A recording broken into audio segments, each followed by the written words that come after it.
Thanks for logging on to MyFoxHurricane.com. As we head through the month of August, we're really looking pretty much anywhere. You look across the western Atlantic down into the Caribbean, the Gulf of Mexico, and we look farther and farther out into the Atlantic, and that is the area where it looks like we may start to see some activity as we go through the coming days. There are signs as we just continue to get all these tropical waves moving off the coast of Africa. The big thing that we've been seeing out there is just a lot of dry air, and that may start to change. So it's quite across the Gulf of Mexico. We still have that strong wind shear, a large amount of wind shear across the Caribbean. So for the time being, conditions just are not favorable. You're going to see any development across the Caribbean. You look out farther out into the Atlantic, and that's where you're seeing lighter amounts of wind shear, and we've been looking at this for several weeks. You see these tropical waves moving through this light wind shear, and just by looking at that, you're saying, why aren't we seeing anything develop? And the reason why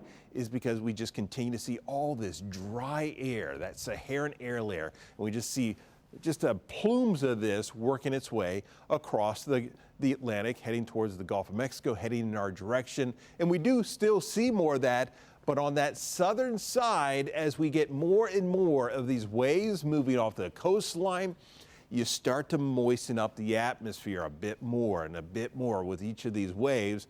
And as some of that dust starts to subside, the conditions start to become more favorable that we're going to see something developing. So as you look at the GFS, watch as we go through the next several days. Here we are, first part of next week. Things are still quiet, but yeah, there you go. We're starting to see that little sign middle of next week that something might start to work its way towards the west and eventually may start to show more signs of development. So that is really the only thing that we have going on right now. And we're going to continue to watch it, and we'll keep you updated right here on MyFoxHurricane.com. Just remember, that is way out into the Atlantic. Plenty of time for watching whatever might become of that.